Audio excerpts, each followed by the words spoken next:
ఈ రోజు 1000 మంది విద్యార్థులతో మొక్కలు నాటే కార్యక్రమానికి శ్రీకారం చుట్టాం. ఈ రోజు మీరు చేసిన కార్యక్రమం అమరావతిలో ఒక చరిత్ర సృష్టించబోతుంది. ఈ రోజు ఒక్కరోజే మన మిత్రులు ఉప ముఖ్యమంత్రి గారు చెప్పినట్టు 1 కోటి చెట్లను నాటుతున్నాం. ఈ సంవత్సరం 5 కోట్ల మొక్కలు నాటబోతున్నాం. అయితే ఈ 5 కోట్లే కాకుండా 50% గ్రీన్ కవర్ ఈ రాష్ట్రంలో ఉండాలి. 50% గ్రీన్ కవర్ ఉంటే దాని వల్ల ఇంపాక్ట్ ఏ విధంగా ఉంటుందో మనం అందరం కూడా ఆచరించి దేశానికే కాకుండా ప్రపంచానికే ఒక ఆదర్శంగా నిలవాల్సిన అవసరం ఉంది. 1972 నుంచి జూన్ 5వ తారీఖున ప్రపంచ పర్యావరణ దినోత్సవాన్ని ఐక్యరాజ్య సమితి ఆధ్వర్యంలో మనం జరుపుకుంటున్నాం. దీనికి కారణం మీరు చూస్తే ఈ సంవత్సరం ఒక థీమ్ ఇస్తారు, end plastic pollution. Plastic pollution ని పూర్తిగా దీన్ని కంట్రోల్ చేయాలి. దీనికి ఏ విధంగా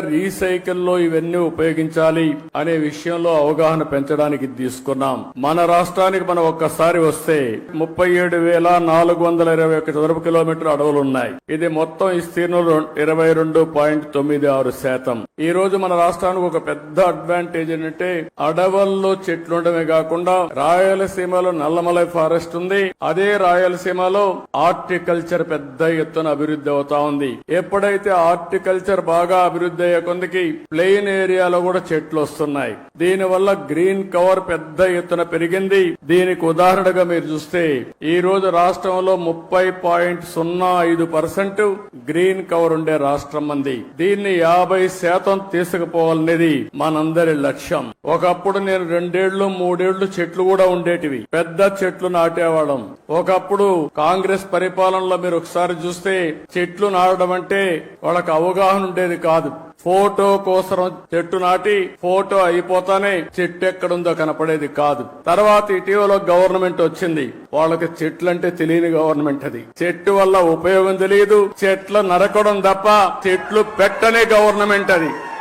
ఎక్కడన్నా ముఖ్యమంత్రి హెలికాప్టర్ లో పోతా ఉంటే కింద నుండే చెట్లన్నీ ఎగిరిపోతాయి. ఈ రోజు నేను వస్తున్నా, మా ఉప ముఖ్యమంత్రి వస్తున్నాడు. ఎక్కడైనా ఒక్క చెట్టు నరుకుతున్నావా తమ్ముళ్ళు చెల్లెమ్మలు మీరే చెప్పమని మిమ్మల్ని అందరూ అడుగుతున్నా. చెట్లు పెంచడం బాధ్యత, చెట్లు నరకడం దుర్మార్గం. కొన్ని దేశాల్లో అయితే శాశ్వతంగా జైల్లో పెడతారు చెట్లు నరికితే. చెట్టు నరకాలంటే కూడా ప్రభుత్వ పర్మిషన్ ఇస్తే తప్ప చెట్టు నరకడానికి వీల్లేదు. చెట్టు నరికితే మనిషిని చంపినటువంటి నేరంగా చిత్రీకరించి వాళ్ళపైన యాక్షన్ తీసుకునే పరిస్థితి వస్తుంది. అందుకే నేను మిమ్మల్ని ఒకటే కోరుతున్నాం, 4-5 సంవత్సరాల్లో మన రాష్ట్రం కనీసం 37% గ్రీన్ కవర్ కావాల్సిన అవసరం ఉంది.